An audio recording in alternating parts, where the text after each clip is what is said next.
We are going to be looking at parallel RLC circuits. We will see very rapidly that this textbook doesn't really want to talk about them for reasons I don't quite understand, but here we are. So last time we went through and we talked about for series RLC circuits, we had an impedance, impedance. So with this, we'll need to make sure that we're looking at the total reactance when we're doing this. We don't want to square the individual terms. We also talked about series resonance. So that's going to be when XC equals XL. And then I say that table, it's just the table that shows you how to deal with series RLC circuits when we have the three different types. So we have underdamped, critically damped, and overdamped. Those are corresponding to when we have, right, all the stuff. So I didn't put the table in here, but I just mentioned it. It will be provided for the final, but I just didn't want to shrink it down to put it here. Any questions from last time? So we're going to go through and we're going to finish this question. So we're just going to kind of briefly go back over what we talked about. So this had the form of underdamped. We went through and we double checked and we found that yes, indeed, it was underdamped.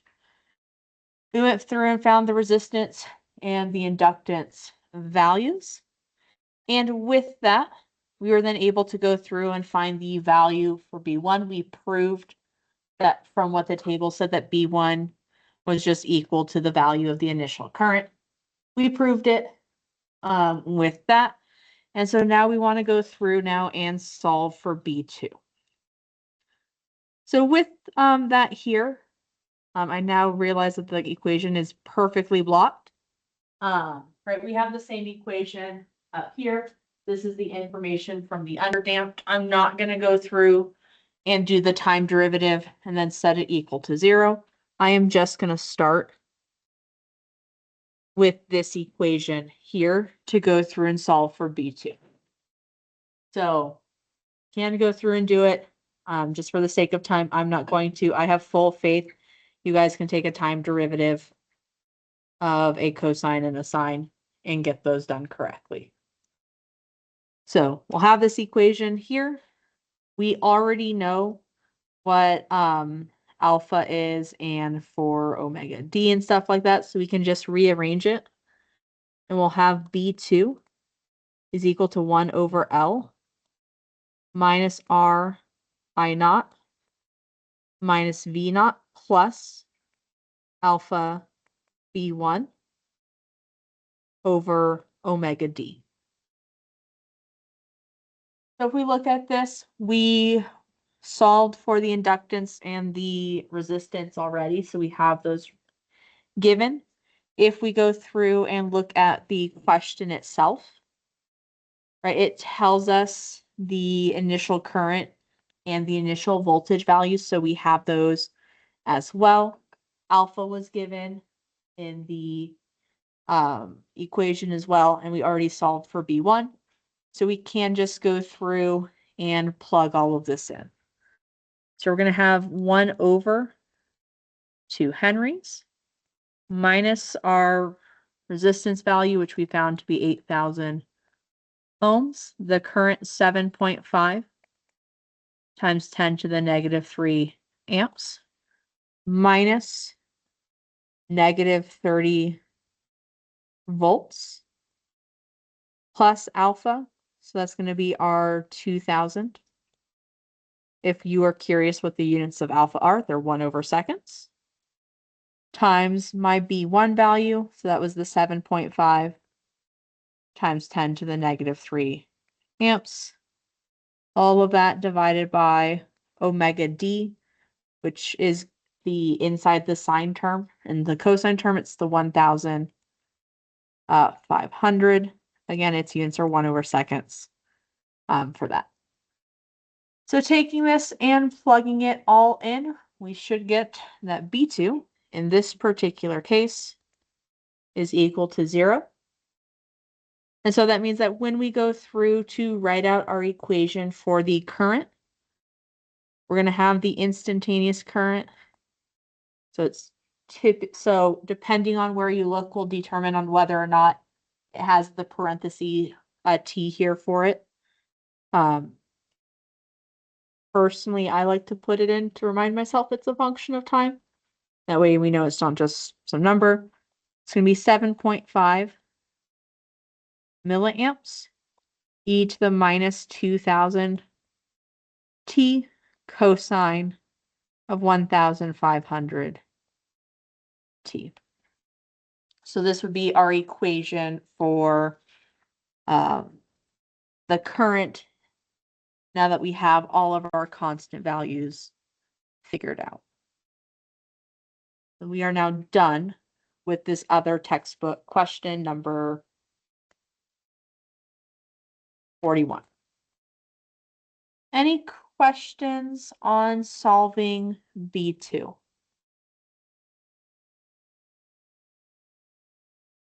So today we're going to talk about impedance of parallel RLC circuits, some analysis of them, the parallel resonance. We're going to spend most of our time talking about the natural response of parallel RLC circuits. This is from the other textbook, 8.1. And then we will very briefly talk about how you would go through and deal with combination RLC circuits for going through and doing that. So with the parallel RLC circuit, we are going to have a resistor, a capacitor, and an inductor all in parallel with each other. When we were going through and we were looking at parallel RL and parallel RC circuits, we had some unique equations that came out from those. That is not the case here in the parallel RLC circuit. This is the form that this textbook is going to be giving us. The reason it does this is typically for parallel RLC circuits, it is better to go through and use all the inverse values instead.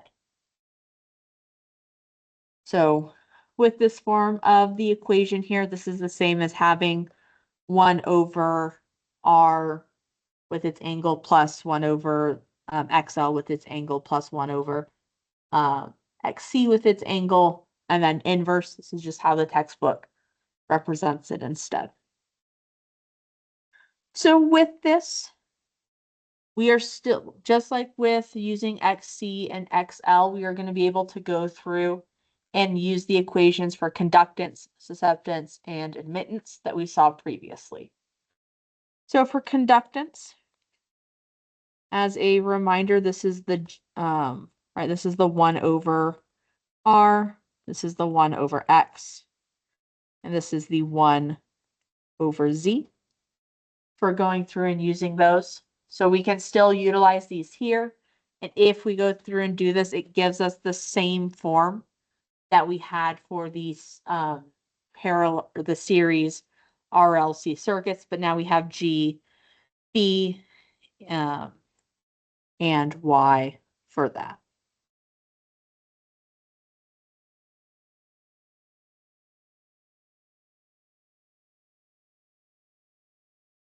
So the textbook is really going to try to push you guys to having it in series or dealing with the parallel part in terms of conductance, susceptance, and admittance instead of resistance, reactance, and impedance. You are obviously welcome to do what you want. However, I don't think we need to stress about using impedance for the parallel RLC circuit for the final.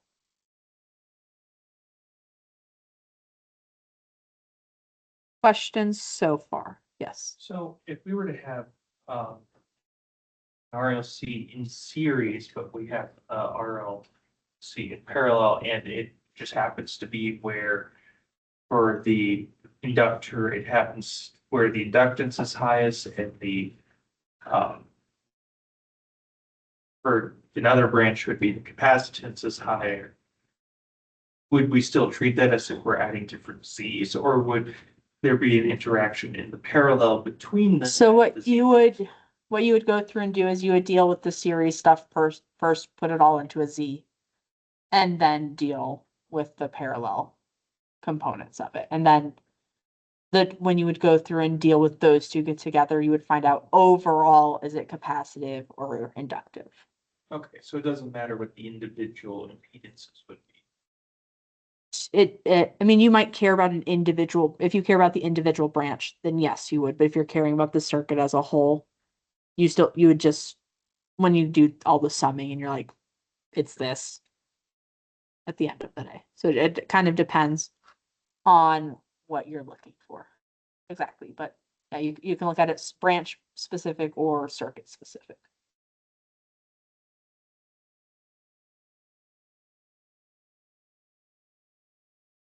So for kind of like the same general trend we've been doing all semester. So when we care about have stuff in series, we focus on voltage. When we have stuff in parallel, we focus on current because that's going to be what's different. That is still going to be true here. So the current in the capacitive branch and the current in the inductive branch are always 180 degrees out of phase. So when we have them in series, the voltages were 180 degrees out of phase. When we are now in parallel, it is the current values that are 180 degrees out of phase. So here we have an image here for our currents. So something we'll do in a little bit here is we're going to just ignore the resistor and just focus on the inductor and capacitor and see what's going on in that part of the circuit. So if we're looking at our first ammeter here, it's telling us the current. So CL here through the capacitor and through the inductor. And then we have our values for the capacitor and the inductor as well. So these separate branches will have different currents in them because of how their phases are. Right? Again, they're 180 degrees out of phase, so it can be going down to the capacitor, but it's going to be going up through the inductor or vice versa. It's going to mean that the total current going into the inductor and the capacitor is always less than the largest individual branch current. So in this particular situation here, if we're looking at the current through the capacitor, it is larger than the total current coming into that part of the circuit.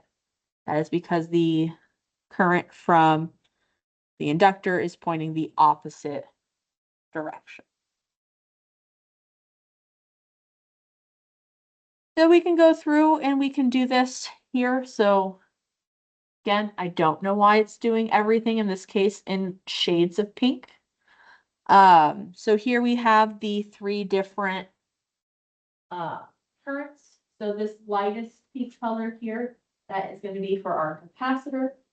The darker shade is the inductor, and this middle-ish shade here is the total current going into the inductor and capacitor portion of the circuit. Typically, when we're going through and looking at this, we are not going to, the resistor is just doing its own thing regardless of what's happening with the capacitor and the inductor. Right? It's in parallel.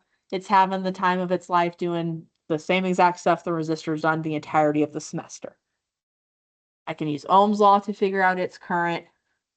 I'm good to go with the resistor. So if we go through and look at it, we can find the total current from the source here.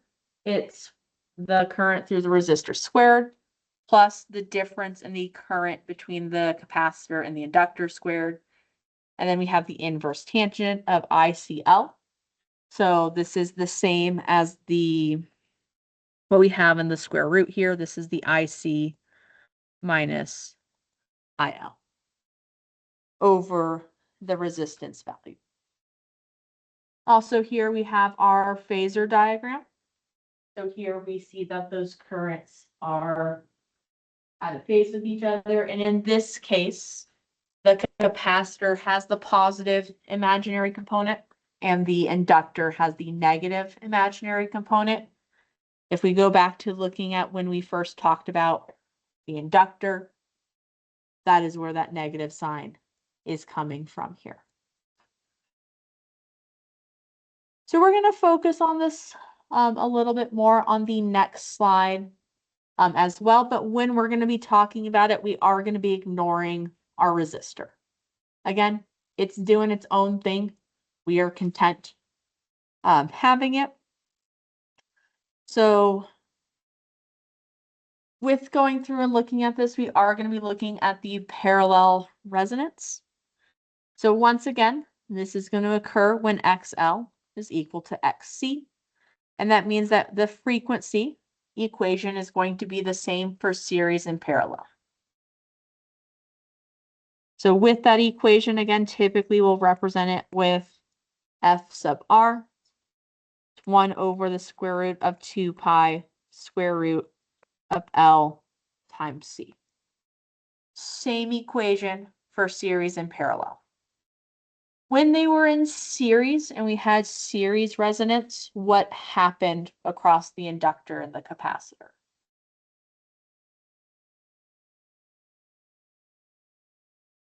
What? Sorry. For the voltage across the capacitor and the inductor, what happened when we had this frequency?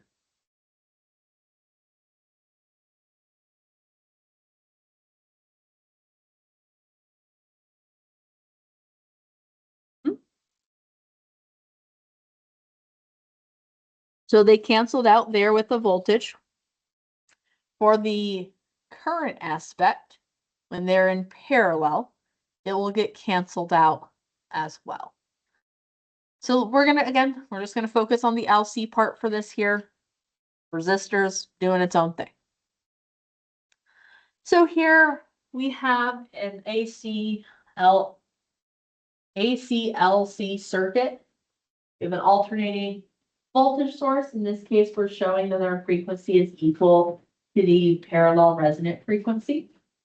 And so with this here, the current in the inductor and the current in the capacitor are 180 degrees out of phase. They have the same current value.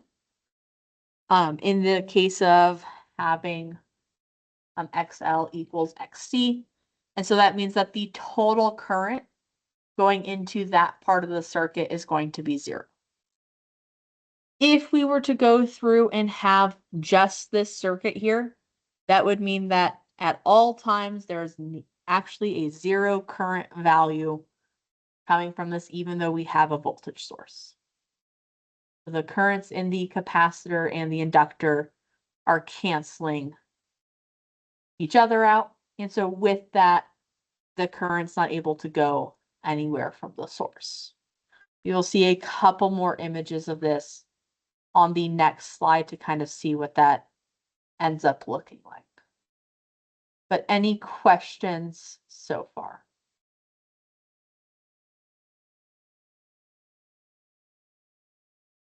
So there's the phase diagram for it. So here we have, right, those are just canceling out. We don't have a total current value. If we put the resistor back in the RLC circuit, that means that there'll be current flowing through that part and only that part. Yes. Since the current will be going in opposite directions in this case, would a practical use of this be that you want 2 different components in different places to get the same current? That's you can do it that way. There's also I believe the way that is this type of circuit is also referred to, I think, as a drop circuit. I think is the name for it as well. With the drop circuit, it's using the fact that the current part is canceling out.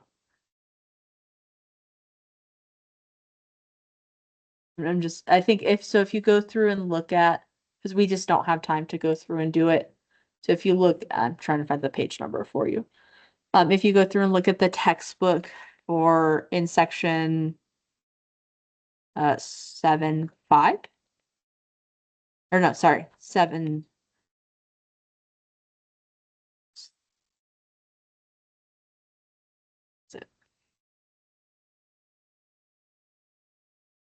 It's in 7.6. It goes through and talks about the effects of having the resistance and the capacitance, or the winding resistance and capacitance in the inductor.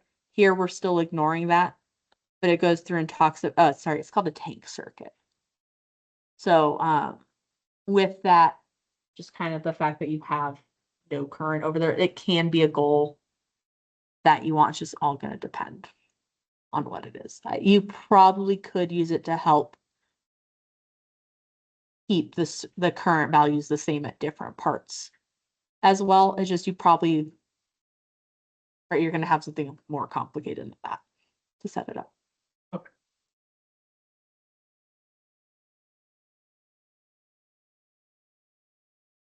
So speaking of the tank current, we're just going to look at the two pictures that are associated with it. So with this here, this is the current waveform. So this is showing that so the source is alternating, the currents in from those two branches is alternating as well. So it's not just constantly one's positive and one's negative. They're just they're gonna rotate back and forth which one is positive and which one is negative. So here we have another representation for our circuit. And so with this here, what's happening is typically when you do this, you'll talk about the energy. So our inductor has energy stored in its magnetic field, the capacitor in its electric field. And so what's happening is that our source is putting in this case, it's showing the positive part of our wave. And so with it, we have this induced current for our inductor. The capacitor also has a current where it's charging and discharging constantly. They're pointing in opposite directions and they will cancel out. So the same thing is true if I flip the direction, it flips those the way that they're going to be charging or discharging and the induced current inside of that inductor. Any questions before we do an example?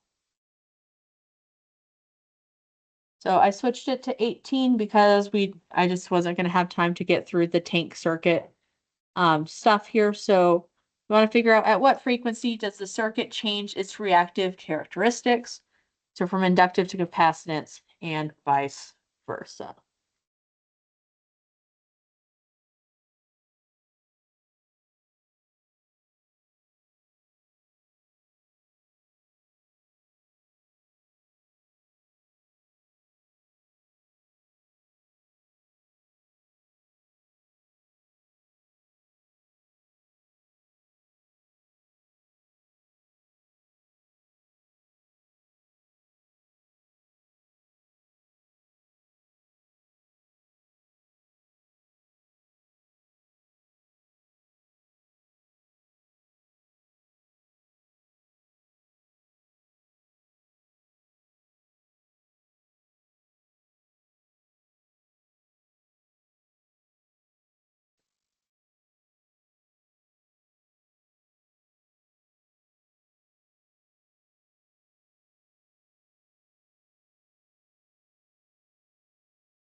Go ahead and briefly discuss with your neighbors your method for finding the frequency.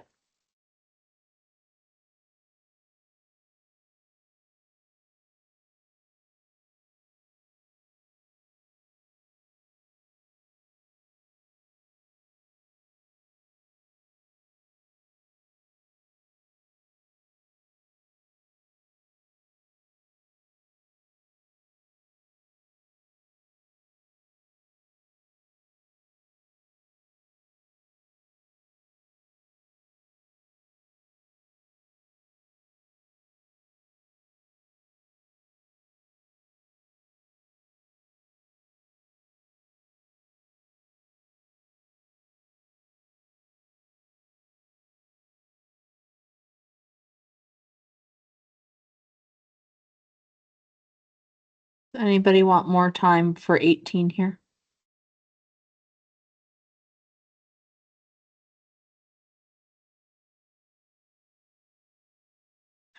So what information in the circuit diagram is not useful?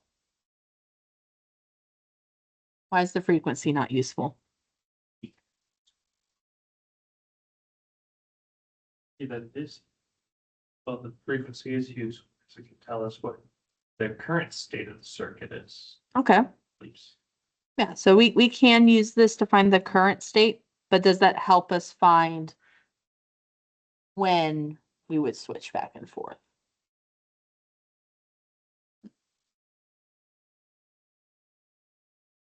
So 17 is asking what's the current state. So yes.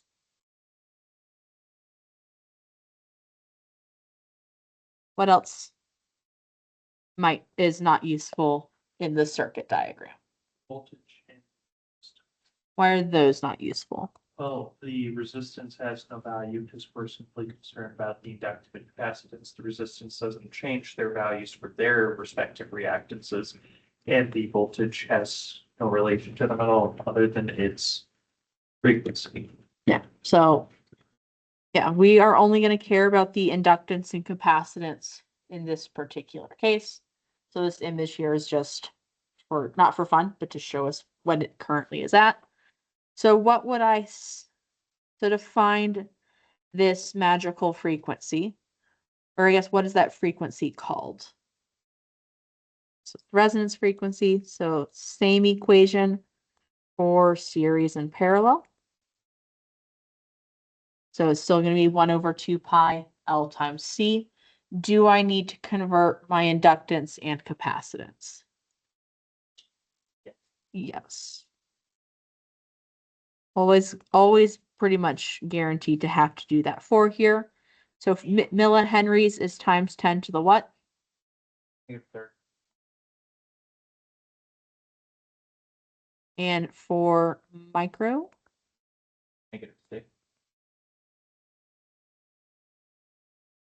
So taking that and plugging it in, I got 8,761.19 hertz, or the frequency where it's going to flip back and forth between capacitive and inductive is 8,760 hertz, or if we felt fancy, 8.76 kilohertz.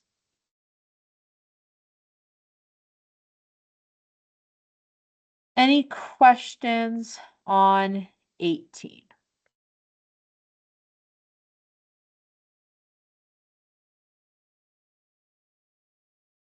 So we are going to spend probably the next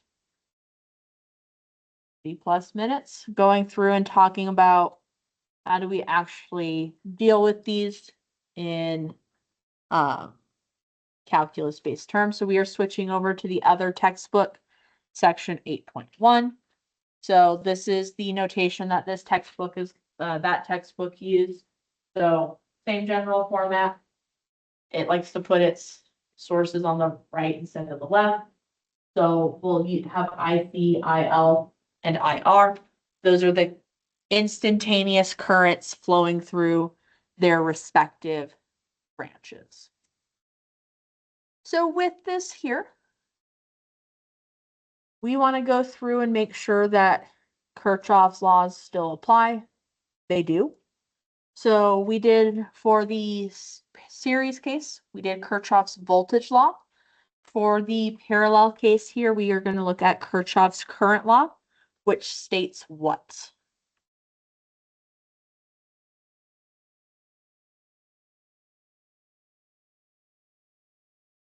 Yeah, so current in equals current out.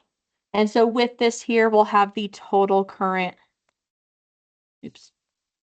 right, coming in that we want to focus on. Some of it's going to pass through the resistor, some of it will pass through the inductor, and some of it comes through the capacitor.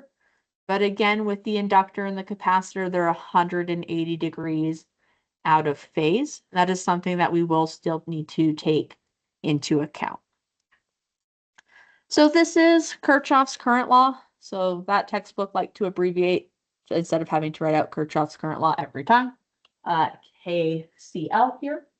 So here we have the current through the resistor. So that's just going through and utilizing Ohm's law.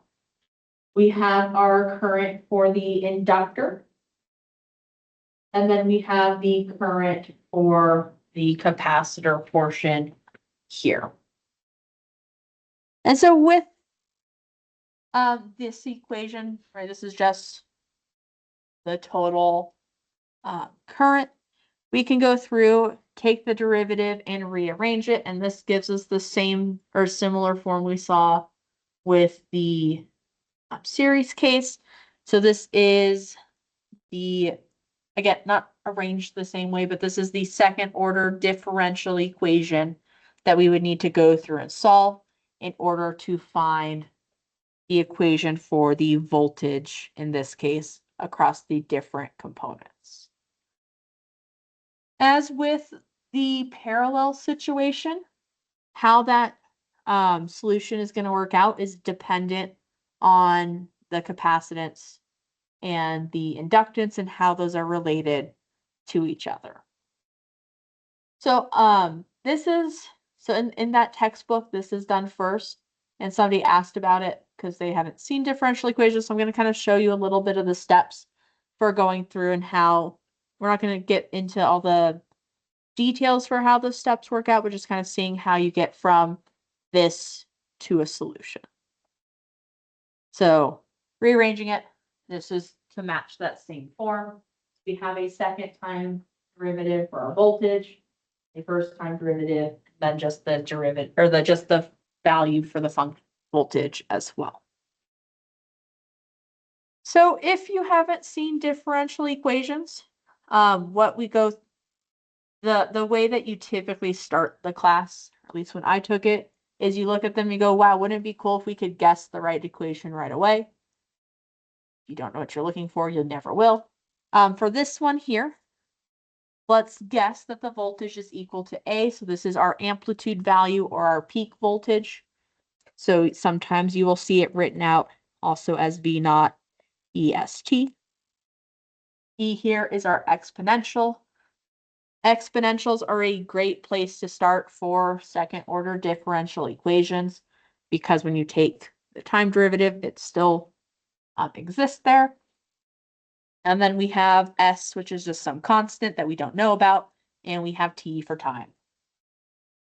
So we can go through and we can plug this into our second order differential equation. So I'm going to do the double time derivative of it here.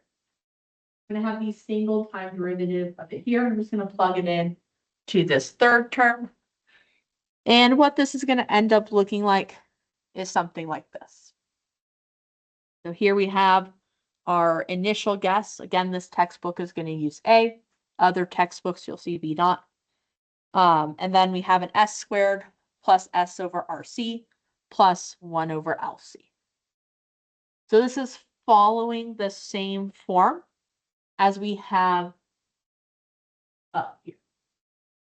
I have a squared, a single, and one or none. I can then take this AE to the ST part and divide it to the other side and just get rid of it. And then what I'm going to have is an equation to just go through and have kind of that information given to us. So this will go through and have us get that form we started with last time. There are ways to not have to go through and guess, but because you guys haven't seen differential equations, this is going to be our starting point for it. Questions so far? So we can solve for S here. So this should look a little bit familiar, right? This is the quadratic equation, going through and solving that. So we would have two solutions. We have a positive square root and a negative square root. So we typically refer to the two solutions as S1 and S2, where S1 is the positive root and S2 here is our negative root. So having those written out on the next slide, it typically is represented like this. This is just separating out those two roots and seeing what they look like. So if we think back to the what we saw, right, last time, we had the not necessarily always going to be using S.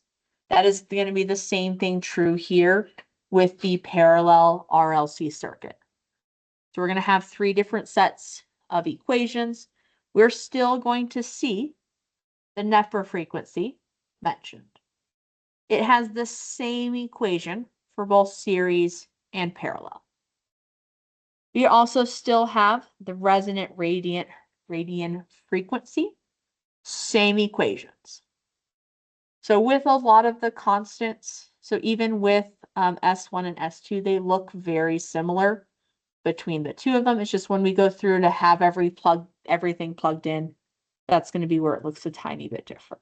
The same general ways to go through and find that.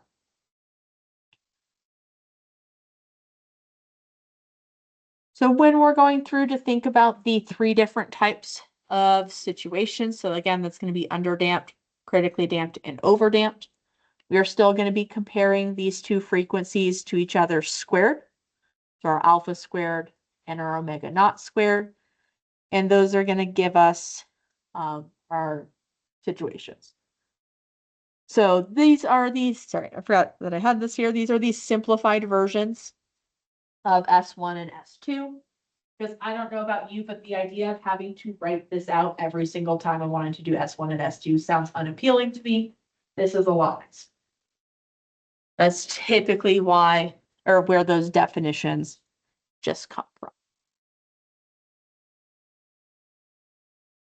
So from this, we can go through and look at our different forms for our equations. Same conditions though that we had last time, overdamped. So that's gonna be S1 and S2 are both real and distinct. So they are different numerical values. We have S1 and S2 are both complex for underdamped. And then we have critically damped where they are equal to each other. So those are going to give us the different ways that that function is going to go down to 0. So because these roots end up being different, so I'll come back to this in a second. But because, I guess we can do it from here. Right, because our S1 and S2 are given different values, and those are parts of the solution for the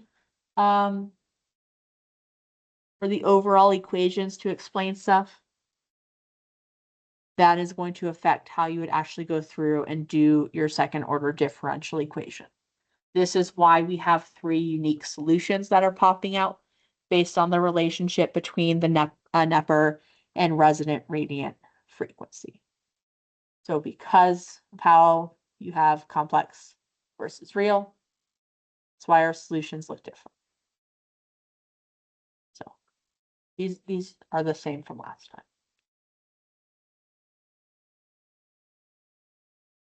Questions?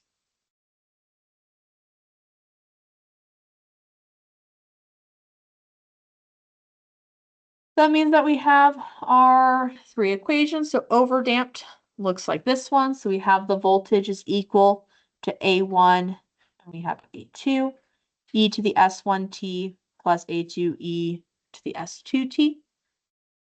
So we could plug in those equations for S1 and S2 if we wanted to. Very often we'll see those given as explicit values.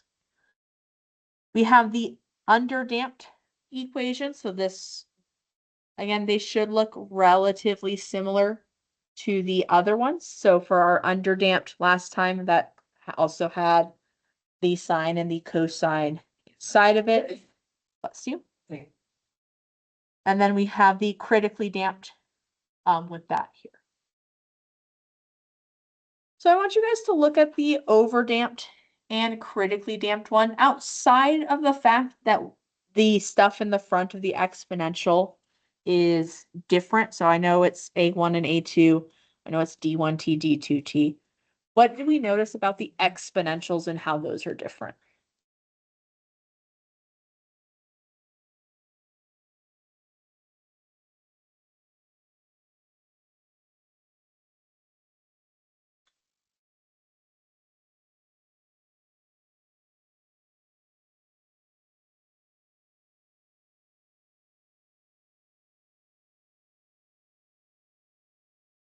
So the overdamped and overdamped and critically damped. What do we notice about those exponentials?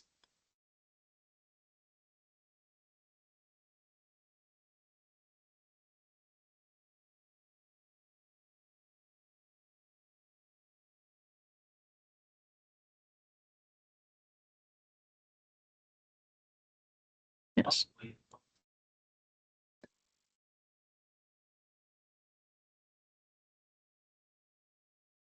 It's not a derivative, unfortunately.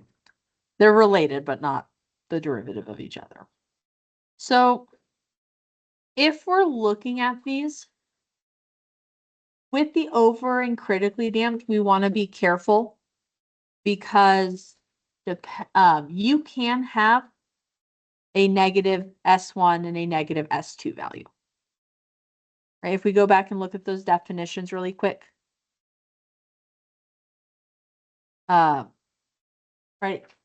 I mean, in theory, right? We have a negative, a positive, so this can come out as negative or positive. This one can as well, just all depends. Or I guess the second term should always be negative, but that can be positive or negative. And S1 and S2 by definition for overdamped have to be different. For critically damped, it's where our values are the same, so that's why it's going to be both be alpha. So something that you'll see for identifying over and critically damped is we have to check those exponential or the exponential values. If they are different, that immediately tells us it's overdamped. If they are the same, it is critically damped.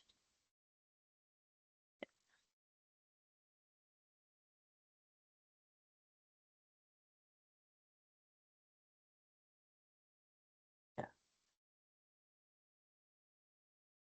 Mhm. Yeah. So you just want to be careful. It is something that we'll point out again when we do the example here in a second, but to identify, so for underdamped, easy to identify, it's got a sine and a cosine in it. Critically damped, the exponential terms will be the same. Overdamped, your exponential terms will be different. So you'll look at the equation that you'll have. You'll figure out, is it overdamped, underdamped, or critically damped? And then we can go through and use this very nice, very convenient looking table that has all the same information as the other one. So with table 8.2 here, this is the natural response of parallel RLC circuits. Again, we're ignoring the stepped response. That's where you keep flipping a switch back and forth, just looking at natural in this class. So here we have, again, kind of all the general information stuff. We have our conditions for over, under, and critically damped. And we have how to go through and do those solutions. So it still has the equation for the voltage for each of them. If we are to plug in time is equal to 0, it tells us what our solution should be. So right, we'd have A1 plus A2 is equal to V naught. P1 is equal to V naught, or D2 equals V naught, depending on which one we have. And then it has the time derivative with it plugged with then time equals 0 and what those solutions happen to be. So again, you'll be given this table. It will still say the stuff that it has on top. The unfortunate reality is it will be a little blurry. That's just because that textbook gave me no resources, so I had to figure this out. And I'm personally don't want to type this. That's not my favorite thing to do. I guess if I'm unbelievably bored over break, maybe I will.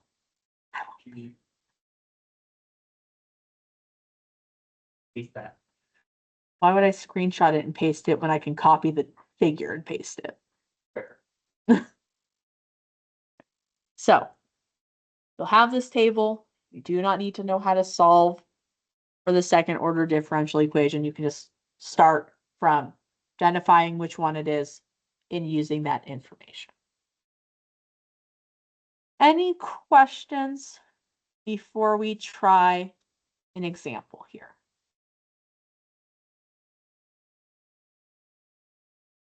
Okay, so we are going to try that textbook, chapter 8, number 6. So I want you to go through and give a shot.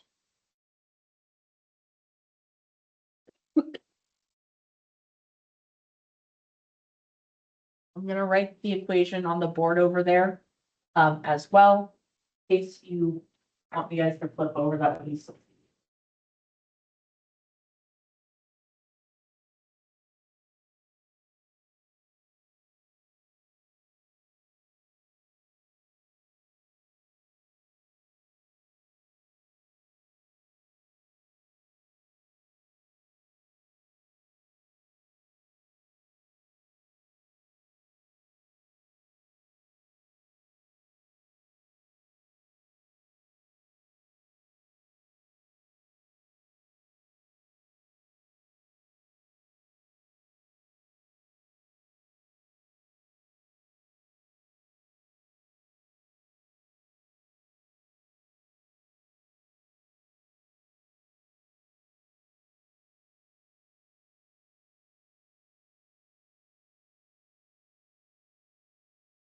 You guys want me to flip back to the last slide, please just let me know.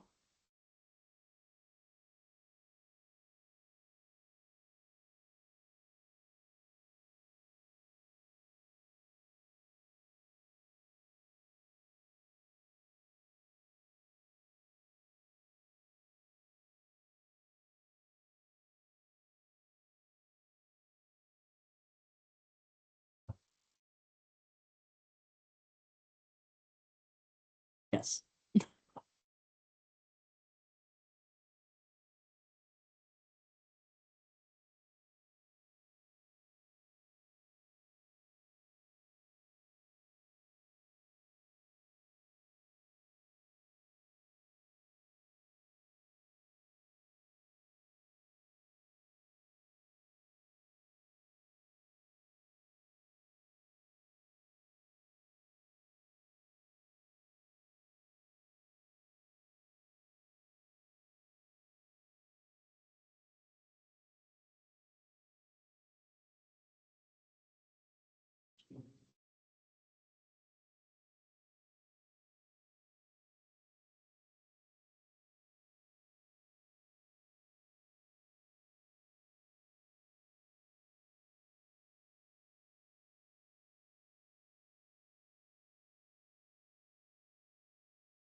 So since we have two different.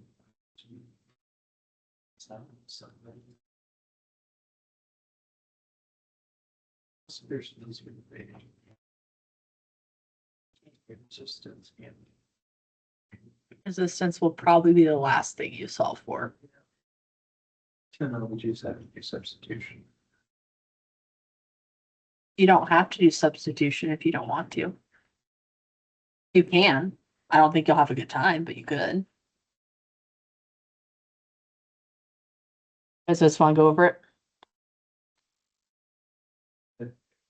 All right, so looking at the equation, let's just first identify what we know and what we don't know. A1 is what? 10.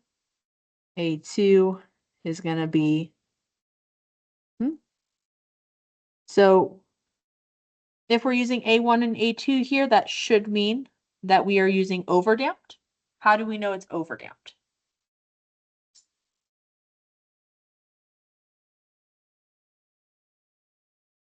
Our X, right, this, we have a negative 1,000 and a negative 4,000. What is negative 1,000 equal to?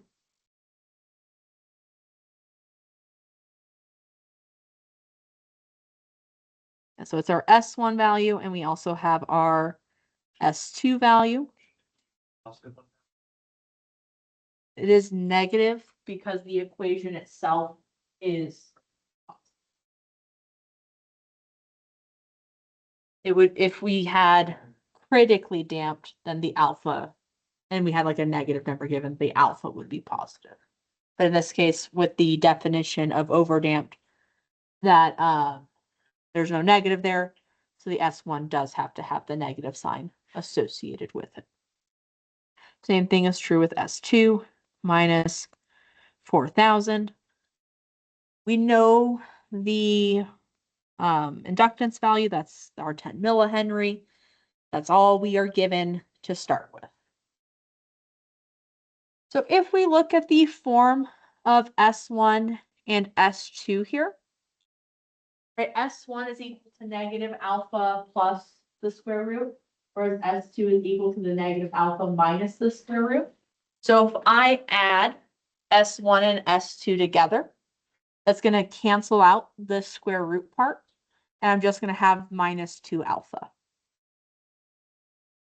I'm going to write this here because I just don't have space. So I'm going to have S1, which we established was negative 1,000, which is negative alpha plus square root of alpha squared plus omega naught squared.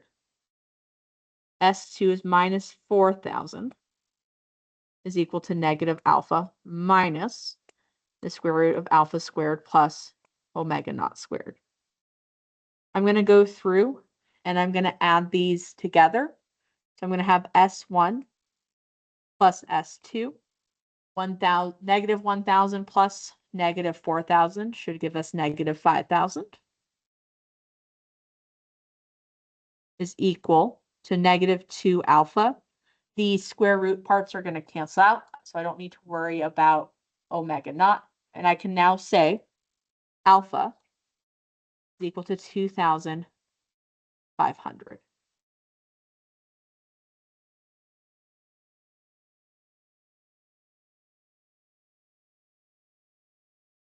This is one of the things I am solving for. So now we need to go through and we need to find omega naught, C, and R. Which one is probably the next best place to go through and find?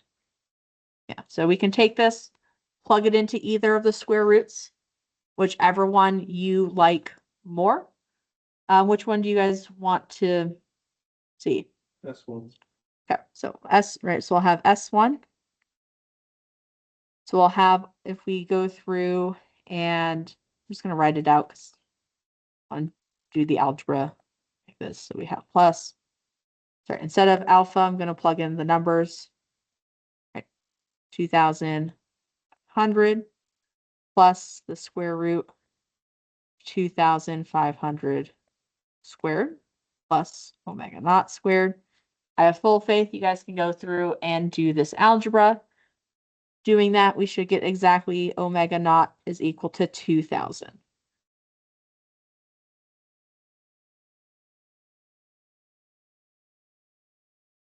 Both of these having units of hertz.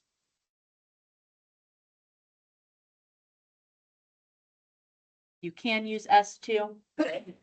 Bless you. Make sure you use the negative 4,000 instead.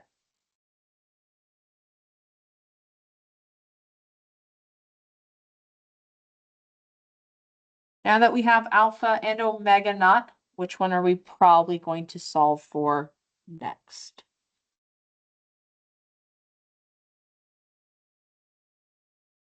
You can find, so omega D only belongs to the underdamped situation. We do not have it technically for overdamped.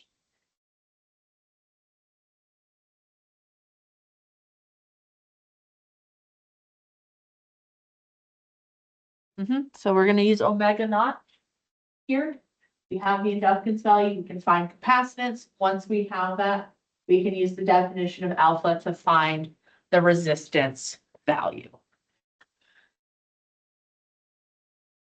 So omega naught is equal to 1 over the square root of LC, or C is equal to 1 over L omega naught squared. Here we do need to make sure that our inductance value is given in Henry instead of millihenry. So I'll have 10 times 10 to the negative 3 Henry times 2,000 hertz squared. Taking and plugging that in, I got that the capacitance value is equal to 2.5 times 10 to the negative 5 farads. I do not want to convert this into microfarads or anything like that, because I need to explicitly now directly use this value to go through and find the resistance. Before I do that, any questions so far?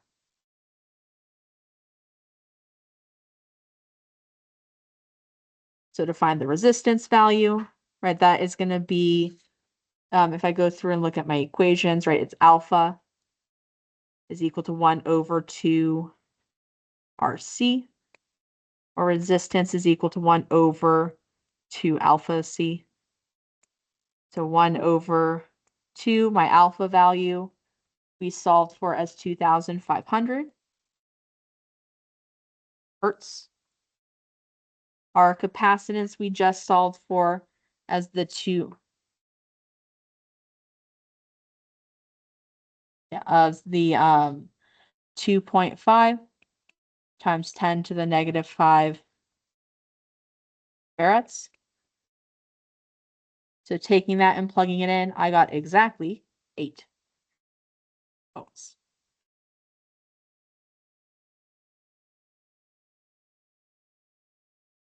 Any questions on part A or 6 here?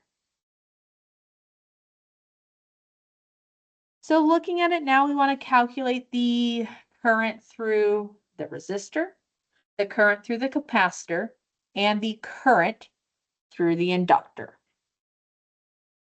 So for each of these here, we need to know how the current interacts with the resistor, inductor, and capacitor. So we'll start with the easiest one, which is going to be the resistance. So IRT. How do we find the current through a resistor? It's Ohm's law, so it's going to be V T over R. I am not going to write out all the stuff. I hope you're okay with that. So for VT over R, right, we're going to have the 10 over 8, all that fun stuff. We have a choice on going through and doing this and how exactly we want to write it out. Right, if I have 10 divided by 8, you can. So for these parts, if we can have a nice decimal point, that's typically what we'll go through and do. If you can't get it to a nice decimal point, it is acceptable to leave it as a fraction for this.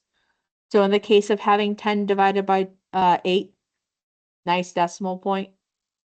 So we should probably go through and use that. So what is 10 divided by 8?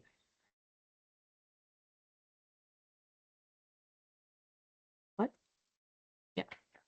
Sorry. So we have our 1.25.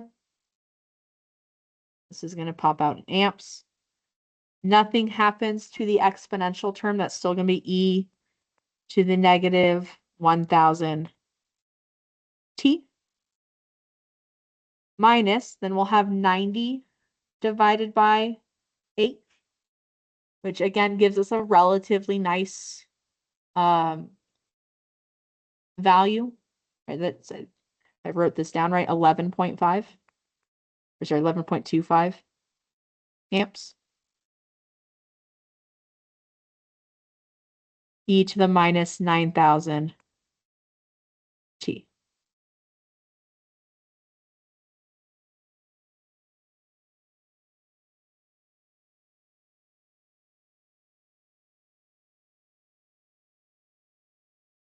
So this would be our current equation. Just going to box that as well. Oh, yeah, sorry. I was talking, said 9, wrote 4, or sorry, said 9, wrote 9, instead of 4. Yes. Okay. Questions on the current through the resistor? So we have to think about it here. Let's go back a couple of slides.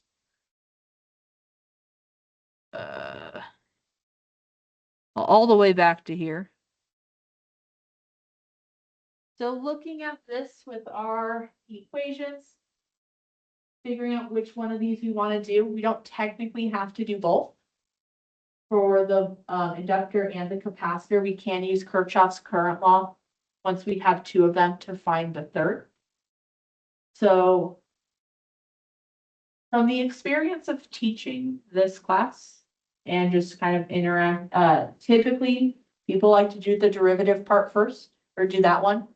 So you could go through, take the capacitance, multiply it by the time derivative of the given voltage equation. Or you can go through and you can take the time integral of the voltage, divide it by the inductance, and get the current through the inductor. Both methods work out to get you, at the end of the day, the same equation. So you can do whichever one you prefer for going through and doing that. Personally, I have a little bit better of a time with going through and doing the derivative part, so I would do the capacitor. You feel more comfortable doing integrals, do the integral. That is perfectly fine. So to find ICT, that's going to be equal to the capacitance dV over dt. So just going through, right, taking the derivative and then plugging in, or then multiplying by my capacitance. I got 9 amps. E to the minus, or sorry, nope, should write that in the right order. I have minus E to the 1000 T. So I could write this out as minus 1 amp if I wanted to feel super thorough about it. plus 9 amps e to the minus 4,000 t. Again, taking the derivative, going through and multiplying by my capacitance value, which is the 2.5 times 10 to the negative 4 farads.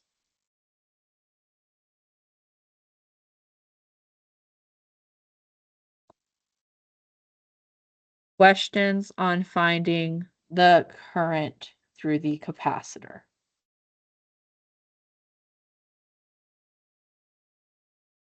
So from here, if you want to, you can go through and take the integral, or we can say that Kirchhoff's current law must be true.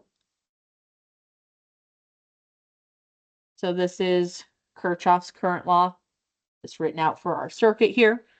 If I rearrange this, I find the current through the inductor is equal to negative current through the resistance minus the current through the capacitor.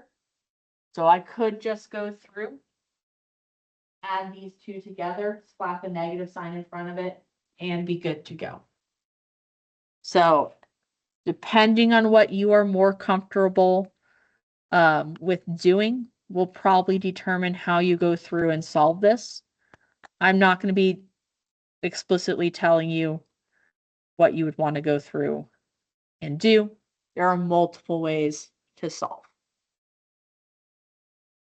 So if we go through and do this, if I just look down my IR one here, I have 1.5 minus 1, and then I'm going to put a negative in front of that. So I'll have negative 0.25 amps, e to the minus 1,000 t.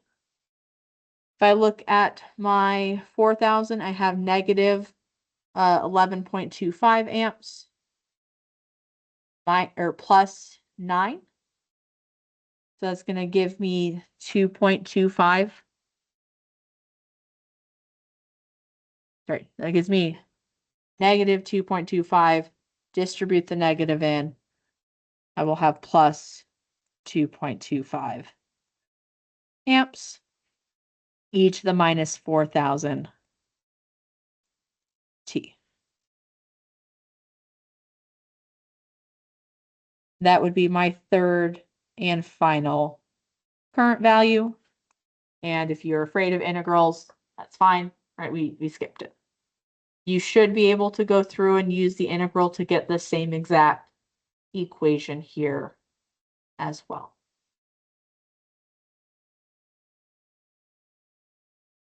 Any questions on this other textbook example, number 6?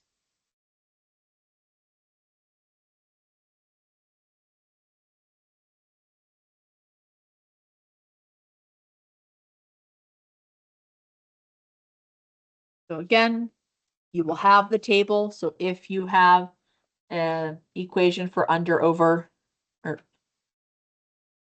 right, under, over, or critically damped, you'll have a circuit. You'll need to go through and identify series or parallel, and then go through and utilize that equation, the stuff for that equation correctly. So just very briefly, we're not going to go through all the little details associated with it, but you can do series parallel RLC circuits.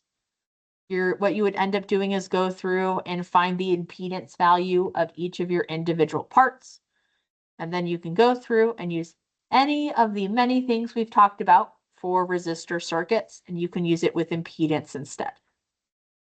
So you can use superposition, you can use Thevenin's, Norton's, branch, mesh, node, adding them in series, adding them in parallel. You can go through and do all of this, but instead of R, you would have the Z values.